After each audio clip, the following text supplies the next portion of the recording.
오늘 본문 말씀을 보면 지난주에 이어서 우리가 인생을 살아가는 동안에 삶의 여러 가지 많은 위기를 만나게 될 때 어떻게 극복할 수 있을 것인가, 우리가 그 주제에 대한 말씀을 또 지난주에 이어서 함께 나누도록 하겠습니다. 출애굽을 하였던 이스라엘 백성들이 가데스 바네아에서 시작하여 모압 평지에 이르기까지 약 38년의 세월이 흘렀습니다. 그리고 이들은 신광야를 거쳐서 다시 가데스 바네아로 돌아오는 이야기가 이어지고 있습니다. 그야말로 지름길, 빨리 갈 수 있는 길을 돌아서 뺑뺑이를 돌고 있는 것입니다. 그리고 이스라엘 백성들이 얼마나 많은 연단과 또 훈련의 과정을 또 겪었습니까? 이들의 모든 광야 여정길을 보면 도무지 인간적인 상식으로 또 이성적으로 이해가 되지 않는 그런 일들이 많이 일어났습니다. 그러다 보니 이들은 원망하고 불평하지 않을 수가 없었고, 또 영적 지도자였던 모세와 아론은 그것을 다 감내하면서 또 그런 위기가 있을 때마다 하나님 앞에 엎드리고 하나님의 도우심을 구하며 여기까지 오게 된 것입니다. 오늘 본문 상황은 좀 특별한 상황이고 우리가 또 눈여겨볼 그런 상황입니다. 모세의 누이였던 미리암이 죽었습니다. 모세에게는 얼마나 큰 상처고 아픔이고 고통이었겠습니까? 모세의 눈에 슬픔의 눈물이 마르기도 전에 백성들은 또다시 원망과 불평을 늘어놓습니다. 참 너무 잔인하지 않습니까? 상중이라고 할 수 있는데 그런 모세를 위로하고 또 격려해 주지는 못할 망정, 우리 형제들이 하나님 앞에 죽을 때 차라리 같이 죽었으면 좋았겠다, 이렇게 말합니다. 왜 우리를 이곳 광야로 인도하여 우리와 우리 짐승들을 다 죽게 하느냐 원망합니다. 왜 우리를 애굽에 가만히 살게 놔두지, 이 나쁜 곳, 파종할 곳도 없고 무화과도 없고 포도도 석류도 마실 물조차 없는 곳으로 우리를 끌고 왔느냐, 이렇게 불평하고 있습니다. 영적 지도자는 위기의 때에 리더십을 발휘할 수 있어야만 합니다. 지금까지 모세와 아론은 하나님의 위대한 종으로서 탁월한 지도력을 발휘하였습니다.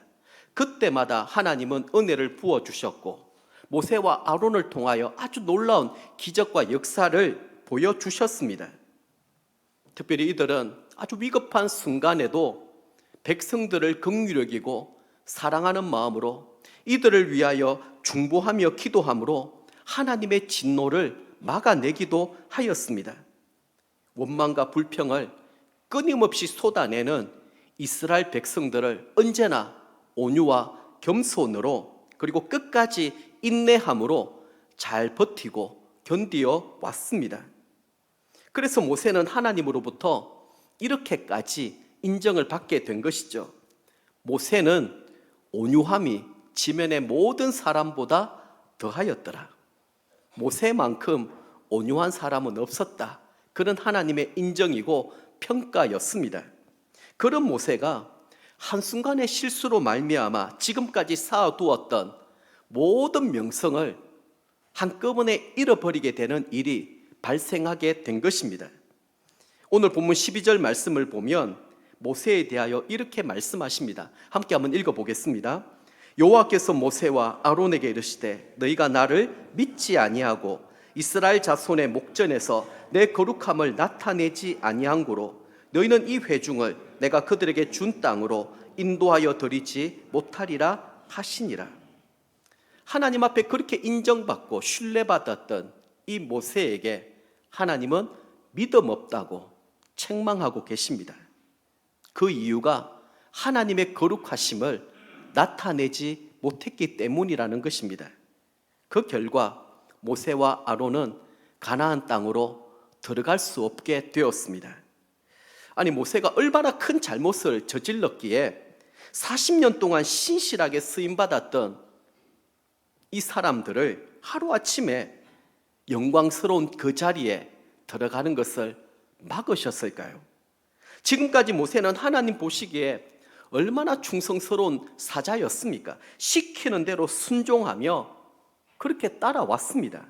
그랬던 모세가 한순간의 실수로 말미암아 경건의 모습을 잃어버렸을 뿐만 아니라 약속의 땅 가나안 땅에 들어가는 이 축복마저 상실하게 된 것입니다. 우리는 이 실패한 모세의 모습을 통하여서 위기의 순간에 우리는 어떻게 끝까지 경건의 삶을 잃어버리지 아니하고 위기를 극복할 수 있을 것인지, 오늘은 실패한 이 모세의 삶을 통하여 위기 극복 방법에 대해서 한번 살펴보도록 하겠습니다. 자, 첫 번째는 말입니다. 말. 여러분, 경건을 잃어버리는 첫 단추가 말에서부터 시작이 됩니다. 모세는 가장 먼저 말로 하나님 앞에서 큰 실수를 범하게 됩니다. 시편 기자는 오늘 이 사건들을 두고 모세에 대하여 또 이렇게 평가하고 있습니다. 시편 106편 33절 말씀 한번 보십시오. 이는 그들이 그의 뜻을 거역함으로 말미암아 모세가 그의 입술로 망령되이 말하였음이로다. 그리스도인은 무슨 말을 하든지 하나님을 기쁘시게 하는 말을 해야 됩니다. 덕을 끼치는 말, 그리고 하나님께 영광이 되는 말을 해야만 합니다. 그런데 모세는 순간적으로 욱하는 이 성질 때문에 불신앙의 말을 내뱉게 되었고 한순간에 모든 것을 다 잃어버리게 된 것입니다. 계속해서 원망과 불평을 쏟아놓고 있는 이스라엘 백성들을 향하여 아마도 모세와 이 아론은 더 이상 감정을 절제할 수 없는 그 상황까지 이르게 된 것 같습니다. 이스라엘 백성들을 반석 앞에 모아두고서는 이렇게 말합니다. 10절 말씀 같이 한번 읽어보겠습니다. 모세와 아론이 회중을 그 반석 앞에 모으고 모세가 그들에게 이르되 반역한 너희여 들으라. 우리가 너희를 위하여 이 반석에서 물을 내랴 하고. 아멘. 여기서 모세는 두 가지 큰 실수를 범하게 됩니다. 하나는 택하신 하나님의 백성에 대하여 반역한 너희여라고 말하는 것입니다. 개역 개정에서는 이렇게 말하고 있고요. 예전 개역 성경에서는 좀 더 신랄한 표현을 쓰고 있습니다. 패역한 너희여 이렇게 말씀하고 있습니다. 이 말의 원래 의미는 무엇인가 하면 이 망할 자식들아 이런 의미입니다. 여러분, 아무리 모세가 화가 났어도 하나님이 사랑하시는 백성들을 향하여 반역자, 패역자, 망할 자식이라고 말하면 안 되는 것이었습니다. 이스라엘 백성들이 아무리 미운 짓을 하더라도 이들은 하나님이 택하시고 부르신 하나님의 백성입니다. 하나님은 하나님의 백성들이 잘못된 길을 걸어갈 때에는 반역자들, 패역한 자들아 이렇게 말씀하실 수 있습니다. 하나님이시기 때문에 그렇습니다. 그러나 모세는 입장이 다릅니다. 하나님이 부르시는 종, 심부름꾼에 불과하거든요. 그런데 그가 하나님의 백성들을 향하여 이런 엄청난 말을 쏟아냈다라고 하는 것은 실수라는 것이죠. 명백한 실수입니다. 한번 이렇게 생각해 볼까요? 가정에서 우리 부모와 자녀와의 관계를 한번 생각해 보십시오. 자녀가 잘못할 때 부모는 훈계할 수 있습니다. 혼을 낼 수도 있고요. 그런데 그 아이들이 잘못했다고 해서 옆집 아저씨가 와서 이 아이를 혼을 내고 막 매를 들고 이렇게 한다라면 그거 보고 가만히 있을 부모가 어디에 있겠습니까? 마치 이와 같다라는 거예요. 똑같은 상황입니다. 하나님은 반역한 너희들아 이렇게 말씀할 수 있지만 모세가 하나님의 자녀, 하나님의 백성들에게 함부로 이렇게 말하면 안 되는 것입니다. 다시 말해서 넘지 말아야 될 선을 넘어버린 것입니다. 그런 점에서 영적 지도자는 다른 무엇보다도 말을 조심해야 됩니다. 될 수 있는 대로 말을 아껴야 됩니다. 말이 많으면 실수하게 되어 있습니다. 하나님은 영적 리더라고 할 수 있는 제사장들에게 특별히 그 입술을 통하여 하나님의 백성들을 축복할 권리를 주셨습니다. 우리가 잘 알고 있는 말씀인데요. 민수기 6장 24절부터 26절 말씀을 보면 대제사장이었던 아론과 그의 아들들에게 하나님이 특별하게 명하신 일들이 있습니다. 24절부터 26절 말씀 같이 한번 읽어볼까요? 여호와는 내게 복을 주시고 너를 지키시기를 원하며 여호와는 그의 얼굴을 내게 비추사 은혜 베푸시기를 원하며 여호와는 그 얼굴을 내게로 향하여 드사 평강 주시기를 원하노라. 우리가 축도로 받는 말씀입니다. 얼마나 좋은 말씀입니까? 그리고 나서 이렇게 말씀하셨어요.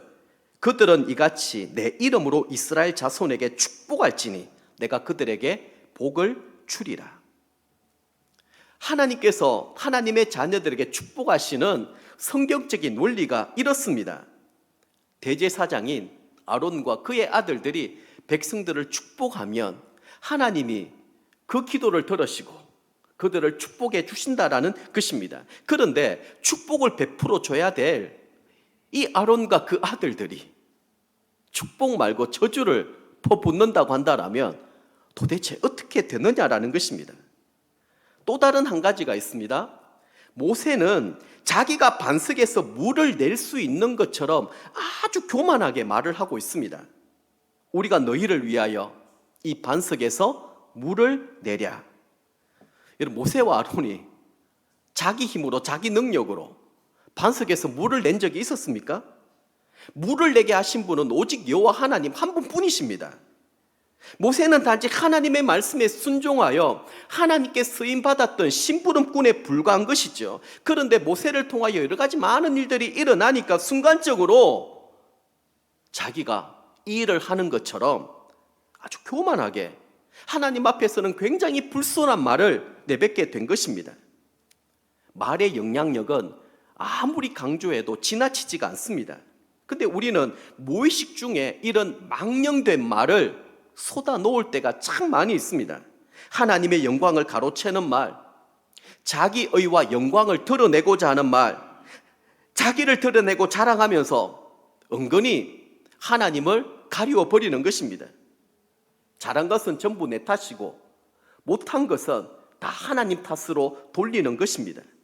하나님을 원망하고 불평하면서 형통하고 잘 될 때는 내가 열심히 해서, 내가 똑똑해서, 내가 잘 판단해서 이렇게 된 줄로 착각하는 것입니다.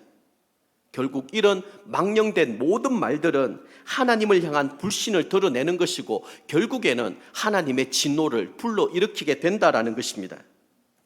여러분, 이렇게 한번 생각해 보십시오.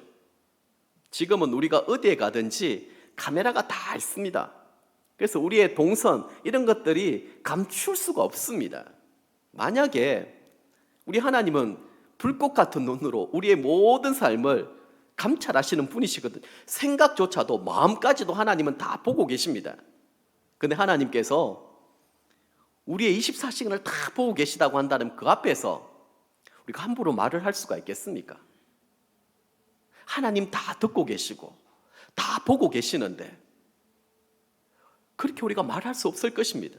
또 이렇게 한번 판단해 보십시다. 내가 누군가에 대해서 좀 안 좋은 얘기, 섭섭한 얘기, 좀 비판적인 말들을 할 수 있습니다. 그런데 만약에 내가 지금 이 제3자에게 하는 이 얘기를 그 사람이 옆에서 듣고 있다고 한다면 담대하게 우리가 그 사람에 대해서 이런 얘기를 할 수 있느냐라는 것이죠. 없으니까 마음껏 그 사람에 대해서 이런 얘기도 저런 얘기도 팩트가 아닌 내가 추측하고 상상했던 얘기까지 다 드러낼 수 있습니다. 그런데 말이라는 것은 결국에는 돌아서 막 부풀려지고 막 이게 왜곡되어 가지고 그 사람 귀에 들어가게 되어 있거든요.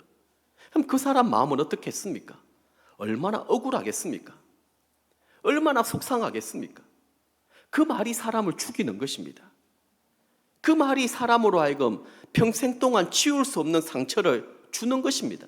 나는 그런 뜻으로 얘기하지 않았다 할지라도 말이 전달되다 보면 엉뚱한 방향으로 나아갈 수가 있다는 것이죠. 그래서 우리는 말을 할 때 하나님이 지켜보고 계시고 특별히 누군가에 대한 얘기를 할 때에는 정말 조심하고 또 조심해야 됩니다. 사실이 아닌 얘기는 옮기면 안 됩니다. 그거는 죄악입니다. 범죄입니다. 이제 원망이나 불평의 말, 미워하거나 시기하는 말, 함부로 하나님의 형상, 하나님의 자녀인 이들을 정죄하고 판단하는 말을 우리가 주의하십시다. 교만한 말을 버려야 됩니다. 항상 온유로 겸손함으로 해야 됩니다. 겸손이라는 말은 나보다 남을 더 낮게 여기는 것입니다. 존중해 주는 것입니다. 배려해 주는 것입니다. 서로를 향하여 우리가 긍정적인 말, 세워주는 말, 격려하는 말, 칭찬하는 말을 아끼지 아니할 때, 그때서야 비로소 우리 공동체가 사랑이 풍성한 그런 공동체가 되지 않겠습니까? 여기서 참된 치유가 일어나고 회복이 일어나게 되는 것입니다. 자, 두 번째는 순종에 관한 부분입니다. 인간은 감정의 동물이라고 하잖아요. 순간순간 자신의 감정을 조절하지 못하면 사고를 치게 되어 있습니다. 결국 그 실수가 경건의 자리로부터 멀어지게 만들고요. 그리고 또 우리는 하나님이 원치 않는 그런 일들, 그것을 하게 되는 것입니다. 자, 우리 모세의 입장에 다시 한번 생각해 보십시다. 누이 미리암이 죽고 그 미리암이 모세에게는 정말 어떤 존재였겠, 어머니 같은 존재였거든요. 또 얼마나 미리암이 모세를 많이 아끼고 또 사랑했습니까? 미리암과 아론은 정말 모세가 힘들고 어려울 때 옆에서 많이 도와주고 많이 격려하고 힘이 되어줬던 동력자들이었습니다. 그런데 미리암을 잃어버린 그 상황 가운데 모세에게 위로와 격려는 못해줄 망정, 끊임없이 원망하고 불평하는 이 백성들의 모습 가운데, 야, 모세는 정말 참기 힘들었을 것입니다. 해도 너무한다, 이런 마음이 왜 들지 않았겠습니까? 우리는 모세의 이런 말들, 이런 행동들을 저는 충분히 이해가 될 것 같습니다. 저라도 저는 이렇게 했을 것 같습니다. 그런데 중요한 사실이 있습니다. 그럼에도 불구하고 우리는 하나님의 말씀이 우리의 삶의 기준이 되어야 된다는 것입니다. 그래서 말씀이 우리에게 중요한 거예요. 하나님은 하나님 앞에 이 불순종했던 이 모세에 대하여 이렇게 분명하게 지적하십니다. 민수기 20장 24절 말씀 보십시오. 아론은 그 조상에게로 돌아가고 내가 이스라엘 자손에게 준 땅에는 들어가지 못하리니 이는 너희가 머리바 물에서 내 말을 거역한 까닭이니라. 결국 하나님은 지금 이 모든 상황에 대해서 불순종이라고 딱 낙인 찍히신 겁니다. 아니, 충분히 우리는 이해가 되고, 그럴 수도 있지, 이런 실수점은 그렇게 생각할 수 있을 법도 하지만 하나님께서 보실 때는 이것은 불순종이라는 거예요. 그 불순종이 뭐냐? 하나님 말씀에 거역했다라는 것입니다.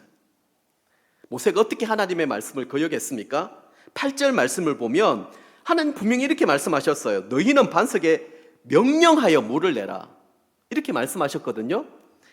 자, 9절 말씀 보면 모세가 그 명령대로 여호와 앞에서 지팡이를 잡으니라. 여기까지는 순종한 것입니다. 그런데 분을 참지 못하였던 모세가 11절에서 결정적인 실수를 범하게 된 것이죠. 11절 말씀 같이 한번 읽습니다.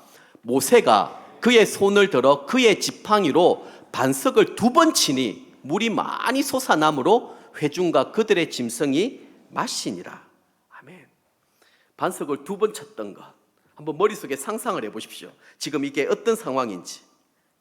바로 이 행동이 모세로 하여금 가나안 땅에 들어가지 못하게 만든 결정적인 사건이 되고 말았습니다. 여러분, 우리가 하나님을 전지전능하신 분으로 믿는다고 한다면 주님의 말씀에 온전하게 순종해야 됩니다. 온전한 순종에 반대되는 의미가 무엇일까요? 선택적인 순종이 있습니다. 내가 원하는 것만 순종하는 거예요. 그건 아멘 할렐루야 하고 내가 하고 싶은 것은 순종할 수 있습니다. 그러나 내가 할 수 없는 것, 하기 싫은 것, 이거는 거부하는 것이죠. 이 불순종입니다. 그리고 선택적 순종뿐만 아니라 부분적인 순종이 있습니다. 오늘 모세가 했던 것처럼 일부만 순종하는 거예요. 항상 내 생각과 내 경험, 내 판단, 이것이 하나님의 말씀에 충돌될 때가 많이 있습니다. 그래서 바울 사도님이 이런 표현을 쓰지 않았습니까? 내 속에 두 마음이 있다. 육신을 따르고자 하는 마음, 성령을 따르고자 하는 마음. 그래서 나는 내 육신을 쳐서 성령의 법에 복종시킨다. 사실은 우리 그리스도인들에게 순종이라는 말보다 복종이라는 말이 더 맞는 것 같습니다. 순종은 내가 하고 싶은 것을 하는 것이지만 복종은 내가 하기 싫은 것이라 할지라도 내 육신을 쳐서 복종시키는 것이 진정한 순종이거든요. 그래서 그는 어떤 고백을 또 했습니까? 나는 날마다 죽노라. 날마다 죽노라. 내가 죽어야지만 내 속에 예수님이 살아 역사하실 수가 있기 때문입니다. 근데 내가 죽는다라고 하는 이 고백을 할 수 있는 이유가 뭐냐 하면 나는 죄인 중에 괴수라고 하는 인정과 고백이 있어야 됩니다. 그만큼 내게 소망이 없음을 알아야 됩니다. 오라 이 사망의 몸에서 누가 나를 건져내랴. 내가 정말 내 자신의 이 허물과 죄악으로 말미암아 영 죽을 수밖에 없는 그 상태라는 사실을 인정하고 고백할 수 있어야 됩니다. 내 속에 선한 것이 아무것도 없다라는 사실을 인정하고 고백할 때 거기에서 비로소 은혜가 시작되는 것입니다. 사랑하는 성도 여러분, 욱하는 이 감정이 파도처럼 밀려올 때 그때야말로 조심해야 됩니다. 평소에 경건한 모습을 보이다가도 한순간입니다. 욱하는 이 감정, 사실 누가 주는 거겠습니까? 이미 부패한 우리 심령으로부터 시작되는 것입니다. 그런데 분명한 사실은 이것은 하나님이 주시는 생각, 마음은 아닙니다. 그럼 뭘까요? 사단이 충동질하는 것이죠. 사단이 충동질을 해서 어떻게 우리를 속이는가? 야, 이게 정의야. 이게 바른 것이야. 가만히 있으면 안 돼. 예수님은 성전에서 그 돈 바꾼 사람 엎었는데 그런 의분이 있어야지. 사단이 충동질을 시킵니다. 여러분, 만약 그렇게 했었을 때 그 결과를 보십시오. 하나됨입니까? 사랑이고 용서입니까? 그런 것들은 온데간데 없고 내 의, 내 자랑, 내 자존심만 남아있는 거예요. 그러다 보니까 누가 내 자존심을 짓밟으면 견디지 못합니다. 어떻게 하든지 밟아주려고 하는 거예요. 그게 우리의 문제입니다. 그게 우리의 본 모습이라는 사실을 우리가 기억해야 됩니다. 여러분, 경찰관하고 소방관하고 싸우면 누가 이길까요? 소방관이 이깁니다. 왜냐하면 물불을 가리지 않기 때문입니다. 그런데 그 소방관하고 이 시각장애인, 눈이 보이지 않는 사람하고 싸우면 누가 이길까요? 시각장애인 왜 이길까요? 보이는 게 없으니까요. 우리가 하나님 앞에서 생활할 때 보이는 거 없이 생활하면 안 됩니다. 하나님이 다 지켜보고 계십니다. 다 듣고 계십니다. 그 순간이 중요한 거예요. 그때 이 사단이 우리를 충동질할 때 그게 지면 안 됩니다. 항상 우리는 그 순간에서 영적으로 해석할 수 있어야 됩니다. 하나님, 제가 어떻게 해야 될까요? 만약 모세와 아론이 지난주일 배웠지 않습니까? 고라당과 250명 죽은 거 가지고 너희들이 죽였다 그러면서 막 돌로 치려고 했었을 때 그것을 그들의 기질대로 해결하려고 했다라면 다 죽고 없었을 것입니다. 그 순간에 모세와 아론은 회막을 바라보았잖아요. 하나님 어떻게 하면 좋겠습니까? 두 사람은 엎드렸습니다. 하나님 도와주세요. 어떻게 해결해야 되겠습니까? 그때 하나님 지혜를 주시지 않았습니까? 모세는 회막에서 간절히 중보하며 기도하였고 아론은 속죄 제단을 들고 그 전염병이 창궐한 그 중심에 나아가서 속죄 제를 올려드렸을 때 모든 문제가 해결되지 않았습니까? 이게 하나님이 하시는 방법입니다. 그런데 오늘 지금 이 상황은 그게 아니잖아요. 순간적인 욱하는 이 기질 때문에 하나님을 바라보는 눈까지 다 가려져 버리고요. 사단이 이제 충동질한, 야, 참을 만큼 참았어. 여기서 너 참으면 정말 바보라는 소리 듣는 거야. 여기서는 한번 강력한 리더십을 보여줘야 돼. 이제 네가 이 지팡이를 가지고 한번 치면 물이 쏟아져 나오는 것을 보면 저 사람들 꼼짝 못할 거야. 그래, 내가 참을 만큼 참았는데 이번에는 한번 해야지. 이렇게 되는 거예요. 그러면 여러분 결과가 어떻게 되겠습니까? 하나님의 영광, 하나님의 거룩함은 온데간데 없는 거예요. 결국은 상대방에게 돌이킬 수 없는 깊은 상처를 줄 뿐만 아니고요. 결국 하나님의 진노와 심판으로 모두 다 죽게 되는 거예요. 여러분, 말의 중요성, 순간적인 욱하는 이런 부분들에 대한 부분들을 어떻게 우리가 절제하고 다스릴 수 있느냐, 제가 이 말씀을 준비하는 가운데 올드보이라고 하는 영화가 생각이 나더라고요. 여러분 한번 보셨죠? 굉장히 또 유명한 영화이기도 하고 잔인한 영화이기도 합니다. 근데 그 영화가 주는 메시지는 너무 분명합니다. 한 사람이, 주인공이 최민식이죠. 감옥에 갇혀가지고, 감옥도 아니고 어디 집에 갇혀가지고 만두만 먹고 거의 15년 정도나? 왜 자기가 이런 고통과 아픔을 겪는지 몰라요. 가해자는 온갖 나쁜 짓을 다 하게 만듭니다. 나중에 나와서 왜 자기가 이런 어려움과 고통을 겪었는지를 살펴보니까 말실수 때문이었어요. 자기가 잘못된 거짓된 소문을 퍼뜨리는 바람에 이 가해자의 누나가 자살한 거예요. 그 부끄러움과 수치스러움을 못 견뎌가지고, 그래서 평생 이를 갈고 이 복수심에만 불타 있었던 것이죠. 나중에 이 사실을 깨닫고 나서 주인공이었던 최민식이 마지막에 했던 그 말이 굉장히 충격적입니다. 자기 혀를 빼가 이걸 내가 자르겠다고. 그럼 용서가 되겠냐고. 그래서 영화가 거의 마무리되는 시점입니다. 여러분, 이만큼 우리의 말, 욱하는 이 성질, 이 기질, 내가 무심코 행했던 모든 것들이 상대방에게는 치명적인 상처, 아픔, 고통을 주는 거예요. 근데 대부분의 사람들은 어떻게 생각합니까? 자기 중심적이거든요. 내가 받은 상처만 생각해요. 내가 준 상처에 대해서 다 잊어버립니다. 그걸 가지고 누가 얘기하면 굉장히 쫌생이처럼 생각합니다. 야, 그걸 아직까지 기억해? 한 귀로 듣고 한 귀로 홀려야지. 자기는 그렇게 안 하잖아요. 오죽하면 원수는 바위에 새기고 은혜는 물에 새긴다라는 말이 있겠습니까? 이게 연약한 우리 인간들의 모습이라는 거예요. 자, 세 번째는 거룩함입니다. 하나님께서 모세를 부르신 이유는 하나님의 거룩함을 백성들 앞에 나타내기 위함이었습니다. 그래서 모세를 처음 부를 때부터 하나님이 모세에게 요구하셨던 것이 있었어요. 네가 선 곳은 거룩한 땅이니 내 발에서 신을 벗어라. 모세는 하나님의 거룩하심을 보고 두려워했습니다. 그 거룩한 마음이 지금까지 그 사역을 성공적으로 이끌어 주셨던 것입니다. 하나님을 두려워하는 마음, 하나님의 그 거룩함을 드러내고자 하는 그 마음, 그것이 있었기 때문에 모세는 늘 겸손하게, 온유하게 하나님의 뜻을 구하며 절대로 하나님보다 앞서지 않았던 것입니다.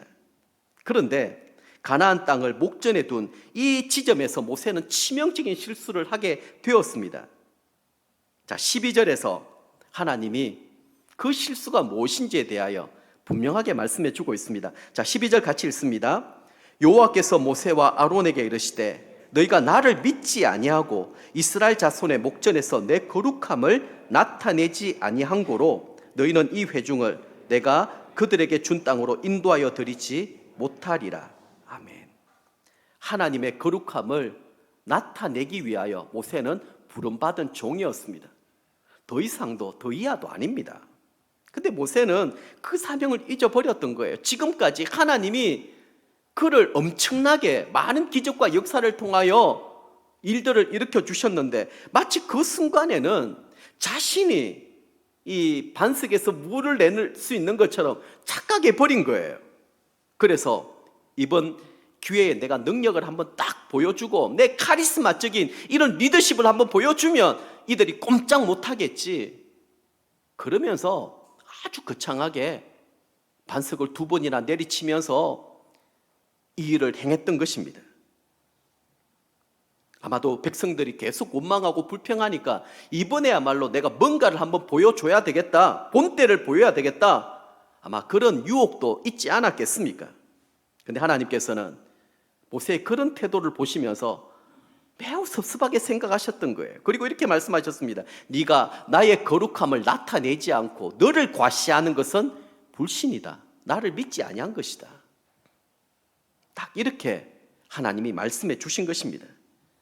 하나님의 거룩하심을 나타내지 않는 것을 하나님을 믿지 않았다, 불신적인 행동이었다. 그렇게 말씀하고 있는 것이죠.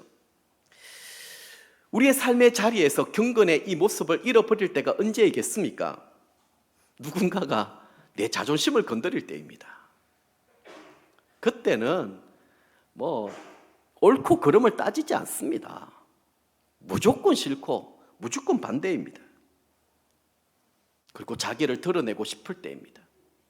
자기를 무시하니까요. 인정해주지 아니하면 참지를 못하는 것입니다. 그때 사단이 틈타서 우리를 충동질시키는 거예요. 우리를 넘어지게 만드는 것입니다. 우리의 모든 말과 행동이 거룩하신 하나님 앞에서 거룩함을 나타내지 아니할 때 교만은 독사처럼 머리를 쳐들고 다른 사람에게 독을 뿜어낼 뿐만 아니라 결국에는 자기도 그 독 때문에 죽게 되는 것입니다. 다 죽게 만드는 것, 결국 누가 하는 일이겠습니까? 사단이 하는 일입니다. 웨스트민스터 신앙고백서 1문에 보면 사람의 목적이 뭐냐? 하나님을 영화롭게 하고 영원토록 그를 즐거워하는 것이라고 말씀하셨습니다. 이거 잊어버리면 안 됩니다. 우리가 살아가는 목적은 하나님의 영광입니다. 오직 하나님 한 분만으로 기뻐하며 즐거움을 누리는 삶입니다. 그런데 내 의, 내 자랑, 내 영광이 무의식 중에 드러나게 되면 내 자존심을 내세우기 위하여 뭔가를 자꾸 드러내려고 한다면 사단은 그 기회를 놓치지 않는 것입니다. 결국에는 바울 사도님의 고백과 같이 내 육신을 쳐서 성령에 복종시키는 삶, 나는 죽고 예수 그리스도 살아가는 삶, 정말 힘들고 어려운 일들입니다. 그러나 하나님의 도우심을 구하며 주님, 오늘도 제가 죽게 해주십시오. 제가 죽음으로 내 속에 예수 그리스도께서 살아 역사해 주십시오. 저의 바람과 소망은 그것뿐입니다. 우리 모두가 그런 고백으로 나아가면 예수 그리스도 한 분만 남아있을 것입니다. 하나님의 영광만 가득한 사랑의 공동체가 될 것입니다. 그리고 무엇보다도 내가 다른 사람들로부터 칭찬과 인정을 받을 때 그때 정말 조심해야 됩니다.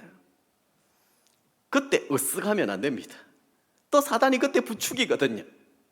진짜 내가 잘나서, 내가 똑똑해서, 내가 뭔가 영적으로 막 뛰어나서 이렇게 되는 것처럼 교만하여 넘어지게 되어 있습니다. 그래서 누군가에게 칭찬, 인정받을 때 두려워해야 됩니다. 하나님, 이게 내 의, 내 자랑이 결단코 되지 않게 해주십시오. 오직 하나님만 영광 받으셔야 됩니다.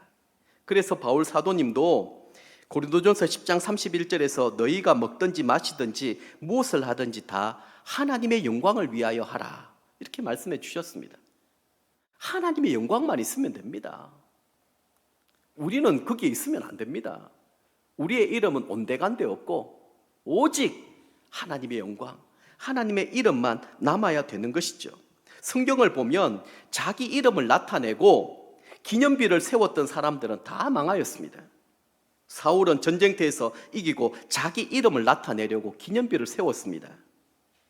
다윗의 아들 압살롬도 자기 이름을 위하여 기념비를 세웠습니다. 그들은 모두 하나님으로부터 버림을 받아서 망하게 되었습니다. 그런데 다윗은 그렇지 않았습니다. 승승장구하는 인생을 살았지만 절대로 자신의 기념비를 세우지 않았습니다. 오히려 전지전능하신 하나님을 찬양하며 하나님의 영광만 드러내고 나타냈습니다. 자신에게 주어져 있는 이 영광을 하나님께로 다 돌렸습니다. 그 결과가 성전을 짓기 위하여 그렇게 최선을 다하지 않았습니까? 솔로몬 성전을 지을 수 있었던 이유는 아버지 다윗이 그만큼 다 준비를 해 주었던 거예요. 그렇기 때문에 솔로몬이 이 영광을 누리게 된 것입니다. 사랑하는 성도 여러분, 내가 지금 다른 사람들보다 좀 많은 것을 가지고 있다라고 생각하시면 내가 잘나고 똑똑하고 열심히 노력해서 그렇게 되었다라고 생각하지 마십시오. 하나님의 은혜고 축복으로 여기셔야 됩니다. 그러면 그것을 내 자랑으로 여기는 것이 아니라 하나님의 영광으로 우리는 온전히 올려드릴 수 있을 것입니다. 그래서 우리가 하나님의 거룩함을 나타내는 삶이 구체적으로 무엇인가, 한번 이런 기도 제목을 한번 가져보시면 좋겠습니다.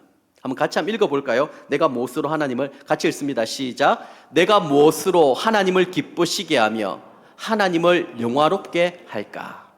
이겁니다. 매 순간순간마다 하나님, 제가 어떻게 하나님을 기쁘시게 드릴 수 있을까요? 제가 어떻게 하나님 마음을 감동시켜 드릴 수 있을까요?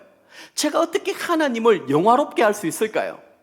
늘 이 질문으로 나가야 됩니다. 이 기도 제목으로 나가야 됩니다. 하나님 얼마나 기뻐하시겠습니까? 만약 우리 자녀가 우리 부모에게 이렇게 묻는다고 한다면 얼마나 기특하겠습니까? 얼마나 사랑스럽습니까? 하나님은 많은 것을 주고 싶어 하실 것입니다. 우리의 삶의 목적이 이거예요. 하나님, 내가 무엇으로 하나님을 기쁘시게 해드릴 수가 있을까요? 내가 어떻게 하나님의 마음을 감동시켜 드릴 수 있을까요? 내가 하나님 앞에 보여드릴 수 있는 깜짝 이벤트가 무엇일까요? 하나님 마음을 흡족하게 만들 수 있는, 하나님을 영화롭게 하는 것, 이것입니다. 말씀을 맺겠습니다. 하나님의 사람 모세는 욱하는 이 성질 때문에 한순간 감정을 조절하지 못하고 불신앙, 불순종을 범함으로 말미암아 하나님의 거룩함을 나타내지 못하였습니다. 그 결과 그토록 사모하였던 가나안 땅에 그는 들어가지 못했습니다. 쌓아 올리는 것은 한평생이지만 무너지는 것은 한순간이었습니다. 지금 우리가 어떤 모습으로 살아왔든지 그것은 별로 중요하지 않습니다. 지금 이 시간 내가 경건한 신앙의 회복을 위하여 어떤 결단을 할 것인가, 그게 우리에게 더 중요합니다. 상황과 정황은 우리가 다 이해됩니다. 아마 모세는 얼마나 억울한 심정이 많았겠습니까? 하나님, 해도 너무하지 않습니까? 어떻게 내 감정, 내 기분은 헤아려 주지 않습니까? 핑계대고 또 자신을 합리화시킬 얘기들은 엄청나게 많이 있습니다.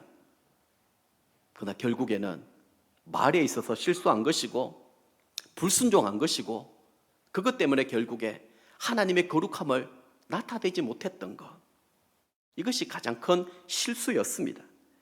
오늘 말씀을 정리하면서 이번 한 주간 동안 여러분 이렇게 한번 좀 정리를 하면 좋겠습니다. 그리고 함께 기도하고 우리 결단하고 헌신하면 좋겠는데요.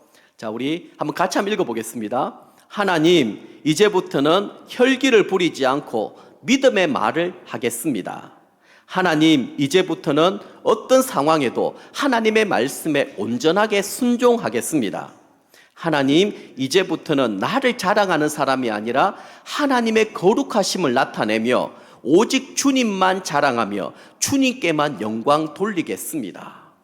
네, 이런 결단과 고백을 하나님께 올려드릴 수 있다라면 하나님 우리 도와주시지 않겠습니까?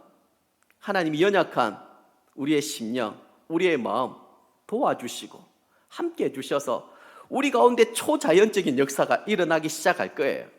오늘 말씀을 붙들고 한번 이 시간에 한번 기도하십시다. 그리고 하나님의 은혜를 구하기를 간절히 부탁을 드립니다. 우리 기도하기 전에 우리 찬양 한번 더 드리겠습니다.